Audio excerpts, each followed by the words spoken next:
Kemudian yang kedua, ya, nanti kita akan bahas kenapa bisa seperti itu.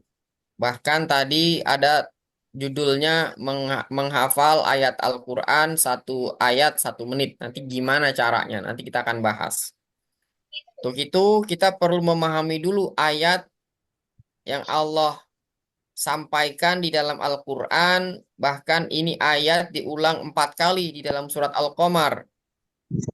Ya, di dalam surat Al-Qamar ayat ini diulang sebanyak 4 kali. A'udzubillahi minasyaitonirrajim. Bismillahirrahmanirrahim. Walaqad yassarnal Qur'ana lidzikri fahal mim muddakir. Dan sesungguhnya telah kami mudahkan Al-Quran untuk dipelajari, untuk diingat. Lidzikri fahal mim muddakir. Maka adakah orang yang mengambil pelajaran? Ini ayat adalah satu penekanan dari Allah Subhanahu wa Ta'ala karena diulang 4 kali. Di situ Allah nyatakan Al-Quran ini sudah dimudahkan untuk dipelajari, untuk diingat. Nah, kemudian ya ini akan mudah kalau kita mau mempelajarinya. Artinya, Bapak Ibu semua, Al-Quran itu mudah kalau kita mau mempelajarinya. Ya, kalau kita tidak mempelajarinya, ya maka kita akan terus mengalami kesulitan dalam mempelajari Al-Quran, baik itu membacanya ataupun menghafal ayat-ayatnya atau memahami makna dan terjemahannya atau eh, hikmah-hikmah yang terkandung di dalam ayat-ayat yang kita baca. Nah, kemudian Nabi bersabda, khairukum man ta'allamal Qur'ana wa 'allamahu. Sebaik-baik di antara kalian adalah yang mempelajari Al-Quran dan mengajarkannya. Mudah-mudahan kita belajar malam hari ini di majelis ilmu ini mendapatkan keberkahan dan rahmat dari Allah Subhanahu wa Ta'ala. Nah, Amin. berikutnya Bapak Ibu kita mesti paham bahwa ada satu ayat yang harus kita pahami.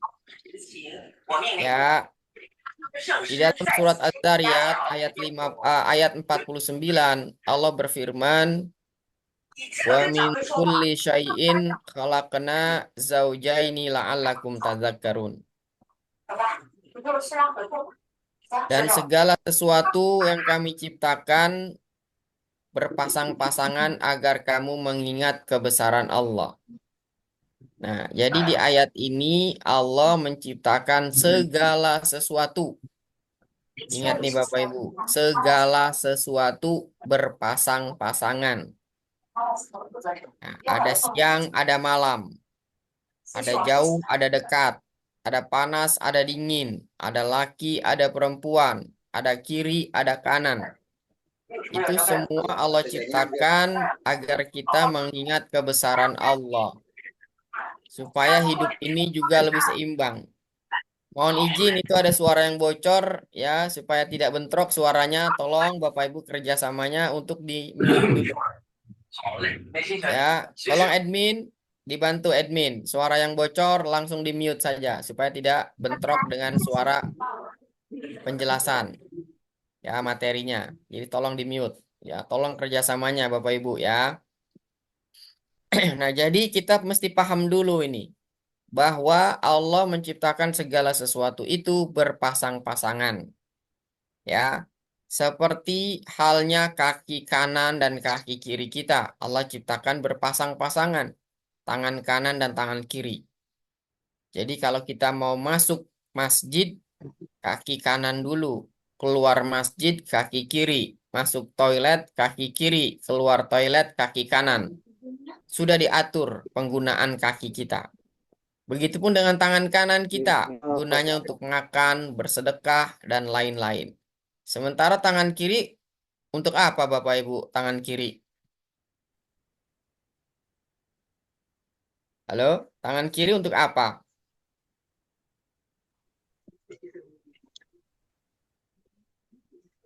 Untuk cebok.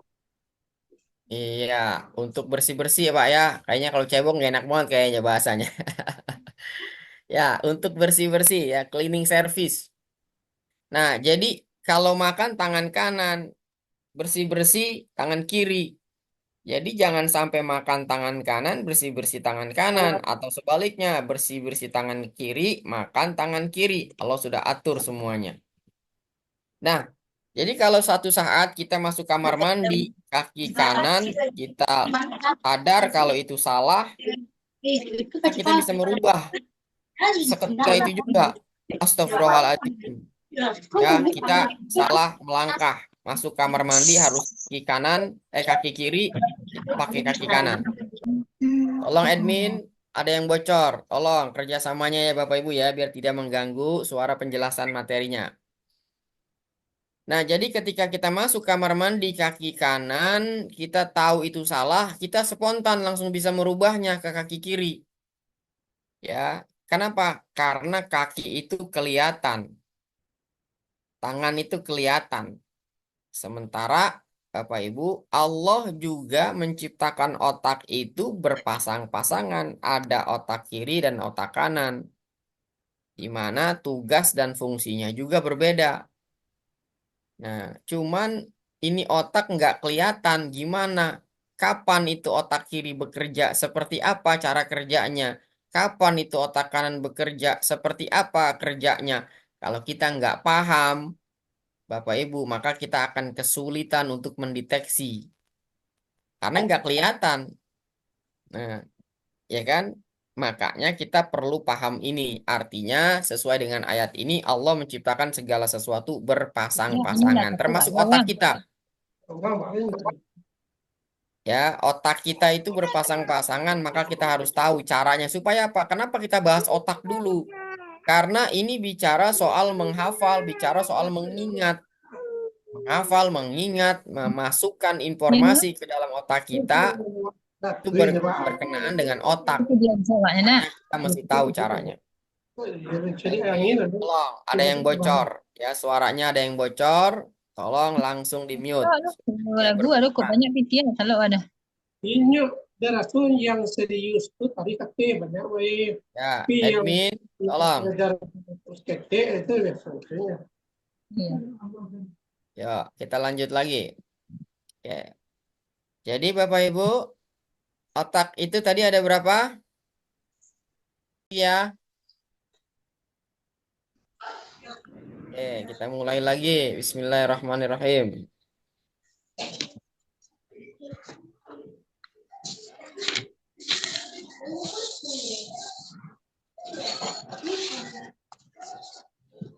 Oke, saya ulang lagi deh ya.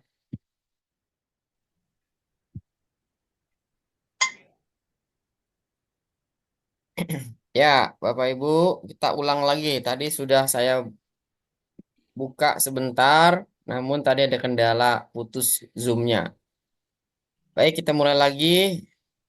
Ya, Bismillahirrahmanirrahim. Tadi sudah saya jelaskan bahwa di dalam Al-Quran Allah Subhanahu wa Ta'ala itu menekankan bahwa sesungguhnya Al-Quran itu mudah untuk dipelajari. Nah, maka adakah orang yang mau atau adakah orang yang mengambil pelajaran? Di ayat ini Allah berfirman, "Walaqad yasarnal Qur'ana lizikri fahal mim muddakir." Nah, yang menarik di sini ya Allah menyatakan Al-Quran itu mudah, tapi di akhir ayat ini ada pertanyaan, "Fahal mim muddakir." Maka adakah orang yang mengambil pelajaran? Artinya Quran itu akan mudah bagi orang-orang yang mau mengambil pelajaran. Nah, bahkan ayat ini diulang sampai 4 kali di dalam surat Ar-Rahman. Di dalam surat Al-Qamar. Ya, itu di ayat 17, kemudian di ayat ke-22, ayat ke-32 dan ayat 40 itu sama. Ayatnya diulang 4 kali. Artinya ini menjadi perhatian khusus bahwa memang ayat Al-Quran itu benar-benar mudah untuk dipelajarin, bahkan di situ pakai kata-kata lizikri untuk diingat, tapi bagi orang-orang yang mengambil pelajaran. Nah, artinya apa Bapak Ibu? Orang-orang yang mengambil pelajaran, yang terus mencari cara bagaimana bisa lebih mudah untuk mempelajari Al-Quran, baik itu membacanya, menulisnya, ataupun menghafalnya dan juga memahaminya. Nah, artinya kita kalau masih kesulitan menghafal Quran, belajar Quran, baca Quran, memahami Quran, berarti belum ketemu cara yang tepat. Maka kita harus cari terus cara sampai ketemu. Ya, karena setiap orang itu beda-beda caranya. Ada yang caranya seperti ini, seperti itu. Nah, mudah-mudahan malam hari ini saya mau sharing apa yang saya selama ini lakukan, apa yang selama ini saya mencoba untuk mencari, mudah-mudahan bermanfaat. Jadi sifatnya untuk hanya sharing saja. Kalaupun nanti ada perbedaan, ya nggak apa-apa. Kita diskusi sama-sama. Ya, intinya ini bukan yang terbaik, ya, tapi sharing. Mudah-mudahan bermanfaat buat Bapak Ibu semua. Nah, kemudian kata Nabi dalam hadisnya, khairukum man ta'allamal Qur'ana wa 'allamahu. Sebaik-baik dari kalian adalah orang yang belajar Al-Quran dan mengajarkannya. Nah, jadi malam hari ini kita belajar sama-sama.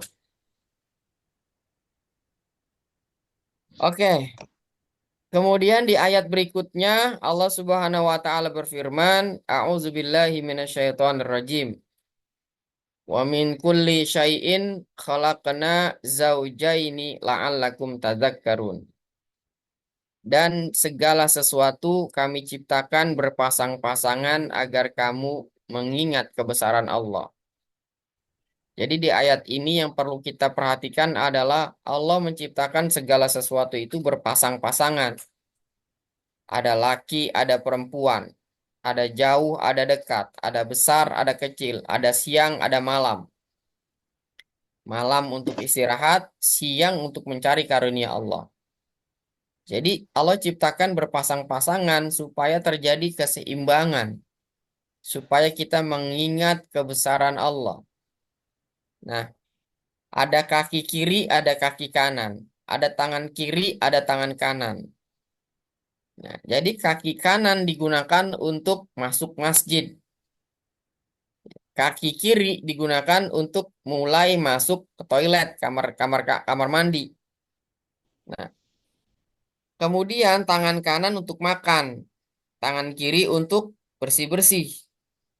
Kalau satu saat kita lupa masuk kamar mandi kaki kanan, kita istighfar, kemudian kita otomatis bisa merubah kaki kita karena kelihatan.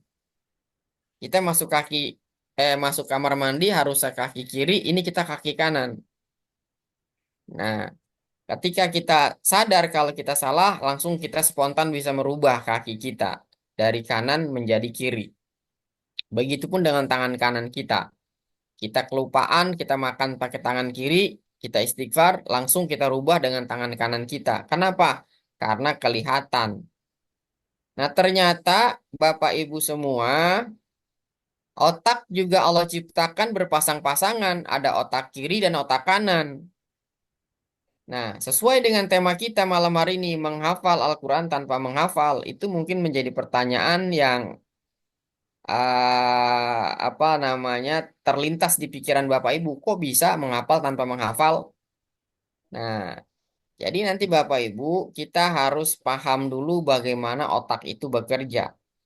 Ya, karena Allah ciptakan otak itu berpasangan, ada kiri, ada kanan, di mana tugas dan fungsinya itu berbeda-beda. Seperti tadi tangan kanan dan tangan kiri, kaki kanan dan kaki kiri, tugasnya beda-beda. Tapi harus berjalan harus bekerja beriringan bersama-sama, tidak boleh sendiri-sendiri. Coba bayangin Bapak Ibu punya dua kaki, tapi yang digunakan untuk berjalan cuma satu kaki, gimana rasanya? Bebannya pasti lebih berat, ya kan? Dan lama sampai tujuannya. Kenapa?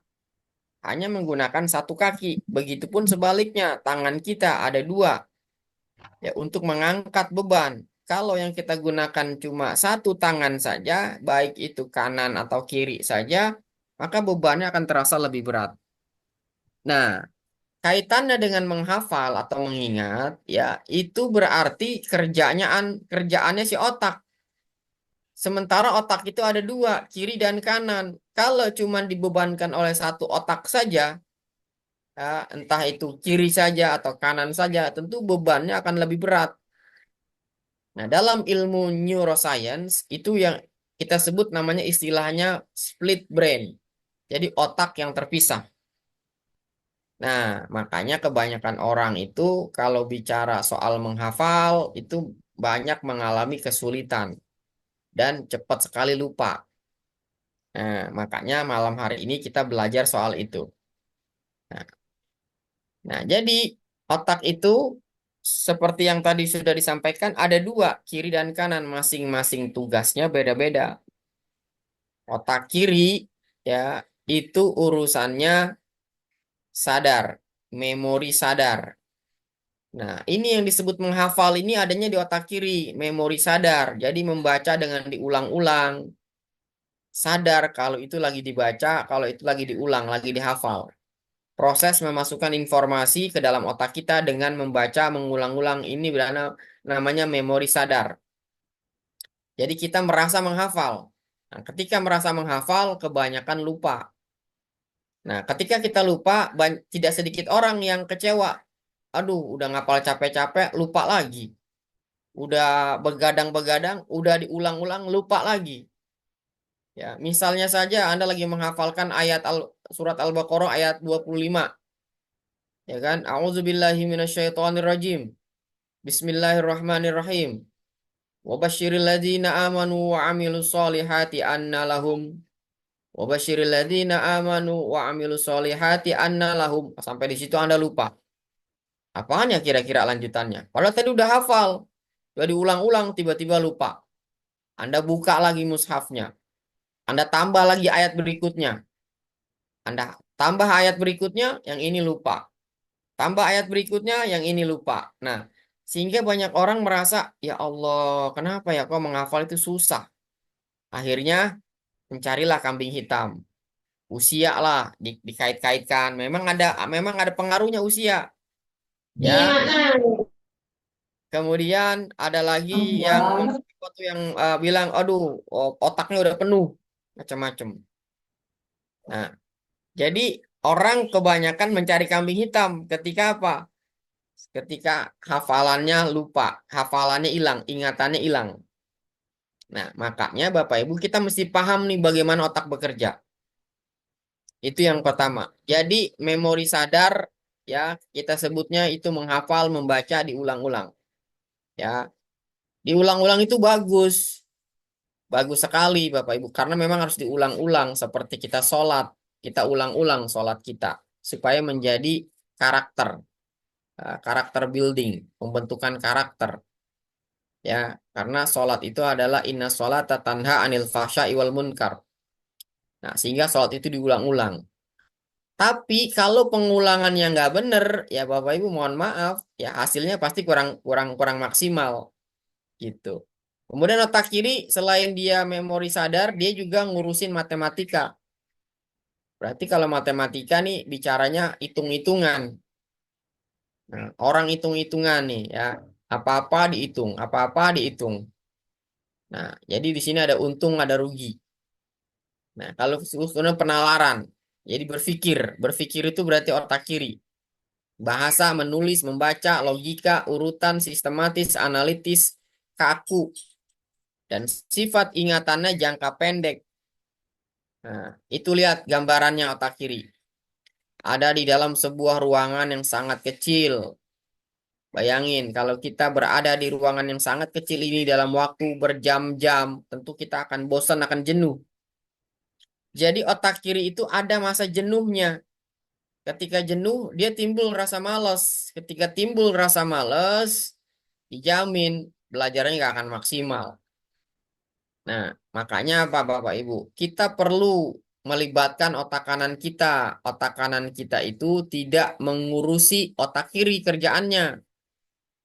Otak kanan itu bawah sadar, memori bawah sadar. Apa bedanya dengan memori sadar? Kalau memori sadar tadi dia merasa menghafal.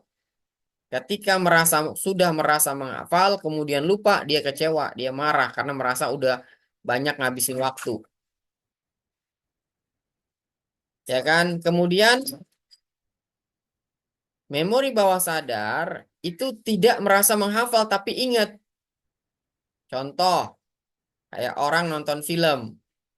1 jam, 2 jam nonton film. Kan waktu nonton film gak ada niat untuk ngafalin ceritanya. Nikmatin aja filmnya. Kalau lucu ketawa, kalau sedih kita nangis. Selesai nonton bisa ingat ceritanya. Begitupun ketika mendengarkan lirik lagu. Dengerin aja sebentar. Ya, sekali, 2 kali. Nggak ada niat menghafal, tiba-tiba ingat lirik lagu tersebut. Ya kan? Kenalan sama orang, nama saya Suryanto, nama saya Pak Fardal misalnya. Kenalan tuh kita. Eh, seminggu yang akan datang kita lupa namanya, tapi mukanya kita ingat, ya kan? Nah, muka itu adalah ingatan yang diterima oleh memori bawah sadar, nggak perlu dipelototin itu muka orang, ya kan? Nggak perlu diulang-ulang namanya, tapi apa namanya bisa lupa, tapi wajahnya bisa kita ingat. Nah, nonton film dengan lirik lagu, melihat wajah orang itu adalah memori bawah sadar. Nah, kemudian otak kanan itu, dan itu sifatnya long term memory, jangka panjang. Ya kan? Bahkan kita sudah nonton film berhari-hari, berminggu-minggu, bahkan bertahun-tahun masih ingat ceritanya. Nah, kemudian otak kanan itu ngurusin kreativitas, konsep, ya, imajinasi, inovasi, intuisi, gagasan, gambar, musik, bermimpi, fleksibel. Otak kanan itu fleksibel. Jadi ngafalin Quran gak perlu urutan. Urutan bagus, itu otak kiri. Dijamin orang kalau hafal urutan ketika diacak pasti dia akan kesulitan. Karena kaku. Bisa jadi ya nih kita sudah hafal misalnya eh, apa contoh lah yang paling dekat aja surat Al-Baqarah. Kita sudah hafal misalnya 1 sampai 10. Nah, kalau dari awal kita bisa anggaplah kita baca misalnya dari ayat 6. Innalladzina kafaru sawa'un 'alaihim a'anzartahum am lam tunzirhum la yu'minun. Khatamallahu ala qulubihim wa ala sam'ihim wa ala absarihim ghishawatun wa lahum adzabun azim dan seterusnya. Kalau kita bacanya urutan, insya Allah bisa, ya kan? Jangankan surat Al-Baqarah deh, surat Al-Fatihah aja deh. Kalau kita baca urutan pasti lancarnya bukan main. Tapi kalau kita bacanya dari bawah, pasti akan kesulitan. Bacanya dari bawah coba, dari ayat ke-7. Terus ke-6, terus ke-5, terus sampai ke 1, pasti kesulitan. Kenapa? Ya, karena itu otak kiri, dia harus urutan. Kalau otak kanan enggak. Otak kanan itu fleksibel, mau dimulai dari mana aja, dia bisa membaca ayatnya, dia bisa menyebutkan nomornya, bahkan bisa sampai yang lebih detail lagi. Nah, jadi ini kita mesti paham ini dulu Bapak Ibu, kerja otak kiri bagaimana, kerja otak kanan itu gimana. Otak kanan itu otak bahagia.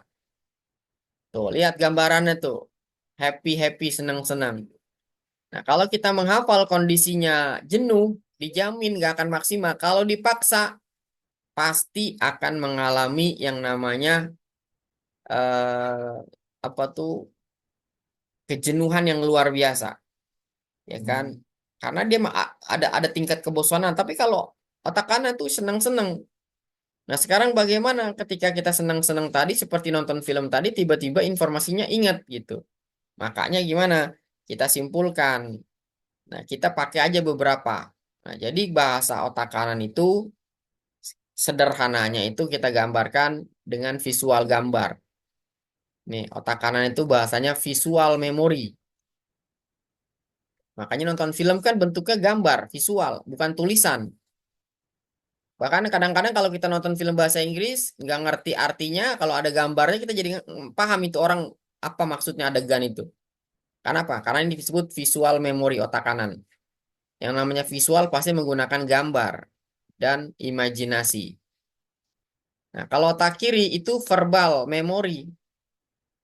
Jadi dia fokusnya ke tulisan, harus dibaca. Sini, otak kiri itu verbal memori. Kita baca Quran, itu kan tulisan. Maka kalau kita cuman fokus ke verbal memori, ya dijamin akan gampang lupa. Kecuali diulang-ulang dalam intensitas yang lama. Tapi kan yang kita hafalin banyak, 30 juz. Ya, atau 1 juz saja kan banyak, ada 20 halaman kurang lebih. Itu mesti diulang-ulang. Kalau nggak diulang-ulang, misalnya ada orang hafal 20 juz, itu mesti di murojaah setiap hari 1 juz minimal. Kalau enggak, pasti banyak lupanya. Ya, makanya istilah hafal itu adalah hafiz. Hafazo yahfizu. Hafizo yahfazu artinya menjaga. Hafiz adalah penjaga. Penjaga hafalannya. Nah, sekarang bagaimana kita melibatkan otak kanan dalam mengingat ayat Al-Quran? Nah, karena dulu waktu Nabi menerima ayat Al-Quran itu, Nabi tidak menulis. Ya, Nabi langsung mengingatnya dengan otaknya, menyimpannya. Ya, nah ini saya kasih ayatnya seperti ini. Ayat yang pertama turunkan Iqra. Iqra bismi rabbikal ladzi khalaq. Ya, Iqra itu artinya apa Bapak Ibu? Kan artinya bacalah. Sementara Nabi nggak bisa baca. Makanya ketika Nabi disuruh baca oleh malaikat Jibril, Iqra bismi Iqra. Apa kata Nabi? Nabi qori ya Jibril. Apa yang harus aku baca? Karena Nabi nggak bisa baca, nggak bisa tulis. Tapi Nabi disuruh baca. Nah, artinya Nabi disuruh baca, tapi bukan baca tulisan. Baca itu kenapa ada siang, ada malam. Baca fenomena alam itu. Kenapa kamu diciptakan? Kenapa kita diciptakan? Ya, kenapa matahari bersinar di siang hari? Kenapa matahari panas? Kenapa bulan bersinar di malam hari? Bintang-bintang bertaburan. Ya kan? Nah, Nabi disuruh baca. Iqra bismi rabbikal ladzi khalaq. Artinya baca ini bukan pakai otak kiri, bukan tulisan, tapi baca fenomena alam, berarti otak kanan Bapak Ibu.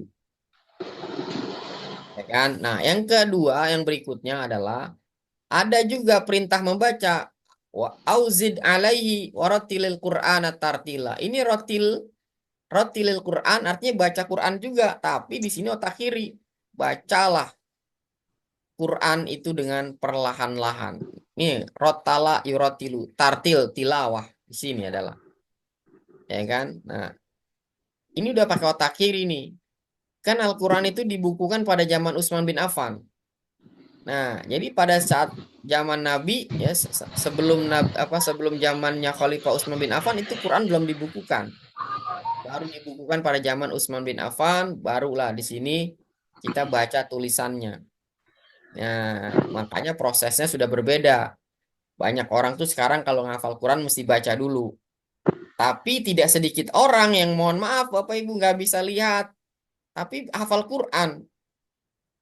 Nah, itu berarti otak kanannya itu teroptimasi dengan baik. Kenapa? Karena tidak menggunakan matanya. Karena matanya nggak bisa lihat. Banyak kan orang yang, mohon maaf ya, banyak orang yang tidak bisa melihat. Apa tuh sebutan tunanetra ya? Dia Tunanetra. tunanetra ya Pak Marjuki. Tapi bisa Ya. ingat Al-Quran dengan begitu kuat.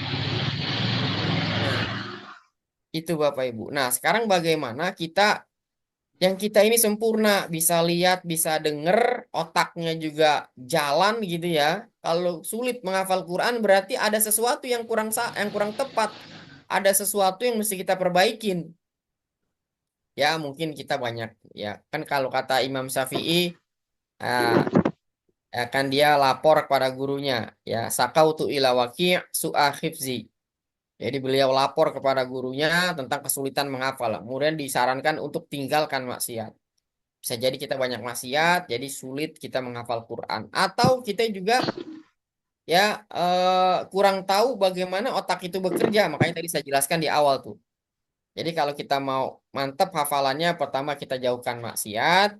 Yang kedua, pahamin bagaimana otak itu bekerja. Ya, bisa jadi anak yang tadi nggak bisa lihat, itu karena jauh dari maksiat mata ya. Makanya cepat sekali menghafal Al-Quran. Sementara kita, mohon maaf, na'udzubillah min zalik ya. Mungkin kita keluar rumah aja kita udah maksiat. Na'udzubillah min zalik. Ya mudah-mudahan kita dibebaskan dari dosa-dosa maksiat. Ya. Insya Allah. Baik, kita lanjut lagi. Nah, ya ini saya skip aja dulu ya. Kita langsung ke sini aja. Nih Bapak Ibu, kita langsung aja. Kenapa? Jadi kesimpulannya kalau kita mau sebenarnya di sini ada demo ya, tapi sini saya skip aja nih. Saya bisa mendemonstrasikan bagaimana dalam hitungan menit kita bisa mengingat 30 kata ini secara acak, cepat tanpa mikir panjang. Ya, tapi saya skip aja dulu ya. Kita langsung aja ke ayat Al-Qur'an. Di sini saya coba untuk menerapkan bagaimana dua fungsi otak tadi bekerja bersamaan. Jadi tidak split, tidak terpisah-pisah. Nah, ingat tadi ya bahasa otak kanan adalah bahasa visual gambar, visual memory. Kalau visual memory berarti apa? Harus ada gambar. Gambar yang kita munculkan itu harus ada kolerasinya dengan kata ya yang kita mau ingat. Sebelum kita ke sini kita harus tahu dulu bahwa menghafal dan mengingat itu berbeda, Bapak Ibu. Menghafal otak kiri, mengingat otak kanan. Jadi kalau mengingat itu otomatis, tidak perlu dipaksa. Kalau menghafal perlu dipaksa, harus ada tekanan, makanya diulang-ulang. Nah, jadi ini kita fokusnya ke visual memory. Saya coba sekarang di sini saya minta keterlibatan Anda. Boleh dibuka suaranya. Ini gambar apa? Gambar siapa? Amin. Ya, Amin. Habibie. Gambar BJ siapa? Habibie. BJ Habibie. Min Rais. Amin Rais. Pak Amin. Pak Amin Amin. Rais. Ya, Pak Min. Jadi kalau di Jakarta kita manggil paman itu manggilnya Wak. Jadi kalau kita manggil orang paman itu Wak, terus disingkat jadi Wa Min. Jadi ini gambar ini memancing ingatan kita pada kata wamin. Wamin. Yuk ucapin sama-sama. Wamin. Amin. Amin. Amin. Ya, itu ada gambar itu ada korelasinya. Yang kedua, ini gambar apa? Kuli. Kuli. Mengingatkan kita pada kata kuli. Wamin kuli. Kuli. Ucapkan sama-sama. Ikra'u jamaatan. Wamin Wamin kuli. kuli. Nah, ini adalah visual memory ya. Jadi harus ada gambar supaya kita tidak menghafal.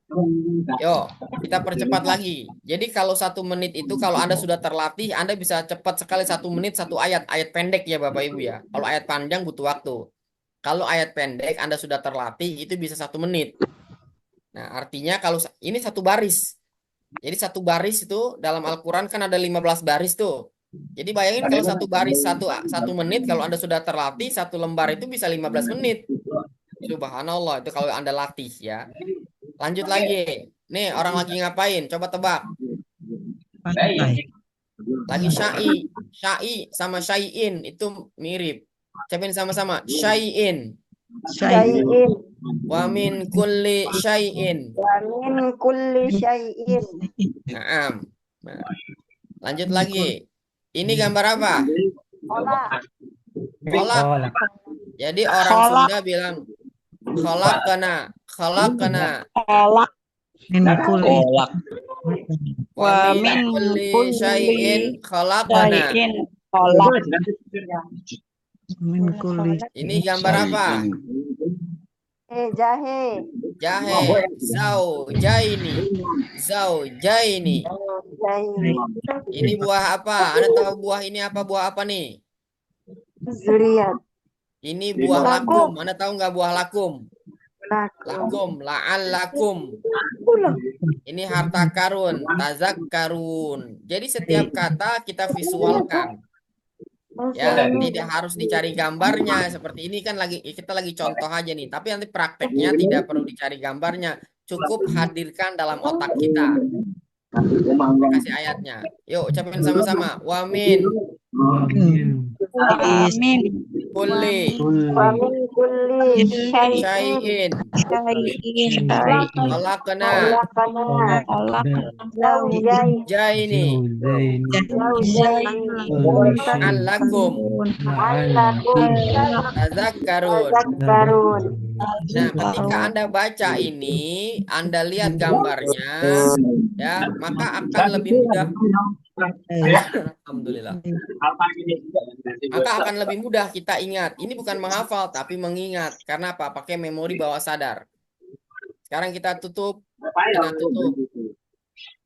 Coba Anda baca lagi, silakan. Wahid isnani salasa. Wamin. Wa min kulli syai'in khalaqna zawjayn la'allakum tadhakkarun. Nah, tuh. Jadi sama, Bapak Ibu, sama seperti kita nonton film. Kita tidak perlu hafalkan teksnya, tapi ingat dengan sendirinya karena ada gambar di situ. Nah, ini artinya segala sesuatu kami ciptakan berpasang-pasangan agar kamu memahami kebesaran Allah, mengingat kebesaran Allah. Tadi kita sudah baca di atas, di awal. Nah, jadi ini Bapak Ibu adalah satu cara yang bisa mengkombinasikan bagaimana otak kiri dan otak kanan itu bekerja. Nah, kemudian itu yang kita baca tadi surat apa? Az-Zariyat ayat 5. Surat Az-Zariyat itu adalah surat ke-51. Nah, Az-Zariyat itu kayak zari. 51 itu berarti sate, S sama T. 51 kode hurufnya ST.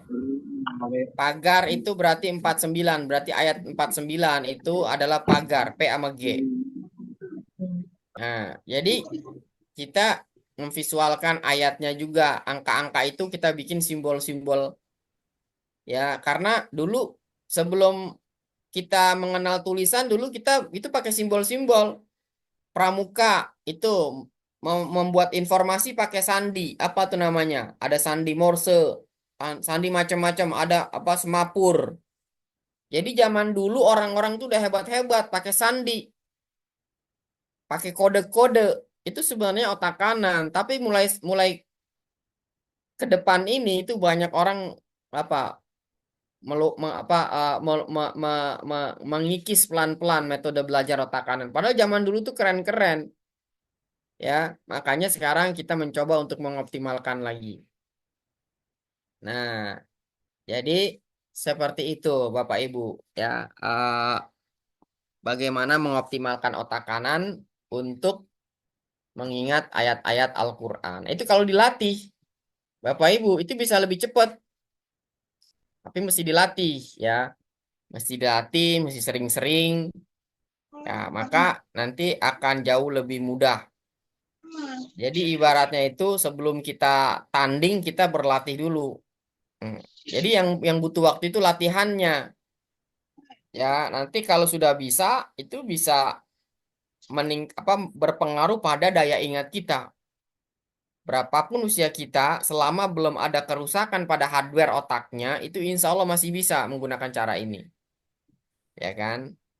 Nah, makanya Bapak Ibu, ya malam hari ini kita bisa sama-sama mengaplikasikan cara itu nanti mudah-mudahan. Cuman ada yang tanya, Ustadz, itu gimana caranya kalau setiap setiap ayat masih divisualin? Betul nggak begitu pertanyaannya? Nah, makanya Bapak Ibu, ya kita jangan mengejar kuantitas kalau menurut saya ya. Tapi yang kita kejar kualitasnya. Bagaimana hafalan kita itu kuat. Jangan pengen 30 juz tapi nggak mungkin. Nah, tapi bagaimana Bapak Ibu ya kita hafal 1 juz tapi kuat, mungkin kita ngerti, kita paham, itu enak banget tuh. Jadi dilatih aja 1 juz atau surat apa yang umum kita pakai. Ya, misalnya surat Ar-Rahman, surat Al-Waqiah atau Al-Muluk atau apa gitu ya. terapkan aja cara ini gitu. Insya Allah nanti akan jauh lebih mudah. Nah, jadi itu materi yang bisa saya sampaikan malam hari ini. Sekarang kita buka sesi tanya jawab.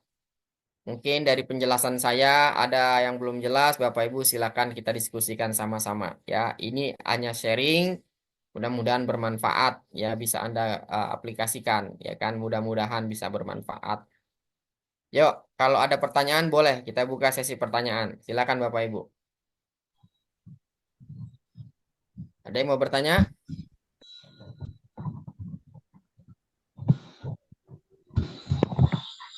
Assalamualaikum. Waalaikumsalam. Ya, Pak Muhammad, tafadhol. Assalamualaikum Pak Herman dari Banjarmasin, Kalimantan Selatan. Masya Allah. Ahlan Ih, Pak, silakan Pak. Apa iya, pertanyaannya Pak? alhamdulillah. Pak Izin Pak Herman. mau nanya Pak, bagaimana Pak? Kan di dalam Al-Quran itu banyak ayat-ayat yang mirip-mirip Pak. Ya, Seperti ta'kilun, ta'lamun, tatafakkarun, tatazakkarun. Itu cara kita biar bisa lebih kuat untuk membedakannya itu seperti apa ya Pak Ustadz ya? Biar ya. itu aja sih. Terima kasih. Nah, itu kadang-kadang ya, itu kan kata-kata taklamun, takkilun, tazakkarun itu biasanya ada di ujung ayat. Itu kadang-kadang orang suka ketukar itu. Suka ketukar, makanya Bapak Ibu, kita ini kalau ngafal Quran jangan cuman hafal ayatnya, tapi ifhamu al-makna, pahami maknanya. Iza antum taqra'unal Qur'ana walakin lam tafhamu al-makna, ya tadi akan ketika ketemu ayat yang ujungnya sama akan suka ketukar ya. Afala ta'qilun, afala ta'lamun. Nah, makanya apa? Kita mesti paham maknanya. Jadi afala ta'lamun, afala ta'qilun kan berbeda tuh. Ya kan? Nah, jadi Bapak kalau untuk membedakan biar nggak ketukar itu harus fokus ke artinya. Visualkan artinya. Jadi dengan memvisualkan artinya itu justru otak kanan Anda sudah bekerja. Jadi saran saya nih, kalau Anda mau menghafal Quran, Anda baca dulu artinya kalau Anda nggak ngerti bahasa Arab. Gitu. Ya kan? Jadi Anda boleh baca artinya dulu, pahami artinya dulu supaya apa? Anda bisa memvisualkan yang Anda baca. Nah, apalagi nih saya sarankan ya Anda pahami makna bacaan sholat supaya sholatnya lebih khusyuk. Jangan sampai kita baca Robbik firli, warhamni, wajburni, warfa'ni, warzukni, wahdini, wa'afini, wa'fu anni. Itu doa paling komplit yang ada di dalam sholat. Kalau kita nggak ngerti, gimana bisa khusyuk? Di situ ada doa minta sehat, minta ampunan, minta rezeki, minta apa tuh namanya panjang umur, ada di situ. Nah, artinya itu doa komplit banget Bapak Ibu. Minta petunjuk ada di situ. Nah, kalau kita nggak ngerti bagaimana? Bisa merasakan, bisa connect dengan Allah. Kalau kita tidak mengerti bacaannya. Nah, makanya apa? Ketika kita mau mengingat ayat, itu mesti tahu artinya. Jadi jangan langsung baca ayatnya dulu. Ya kan? Contoh misalnya wa idz qala rabbuka lil malaikati inni ja'ilun fil ardi khalifah. Baca dulu artinya baru hafalkan gitu. Tapi kalau langsung ke ayatnya dijamin nggak ada ini. Kalau cuma langsung baca ayatnya hafal itu nggak ada efeknya, nggak ada asarnya gitu. Tapi kalau kita memvisualkan, contoh begini. Kayak tadi, nama bisa lupa. Tapi kalau saya sudah ketemu Fafardal, bisa jadi saya lupa namanya. Tapi kalau sudah ketemu mukanya, ada pancingan memori gitu. Nah, jadi visual itu tujuannya untuk memancing memori. Ya kan? Nah, saya sudah lihat nih, oh Pak Herman ini orangnya. Nih, nah, tapi nanti satu saat ketemu bisa lupa namanya.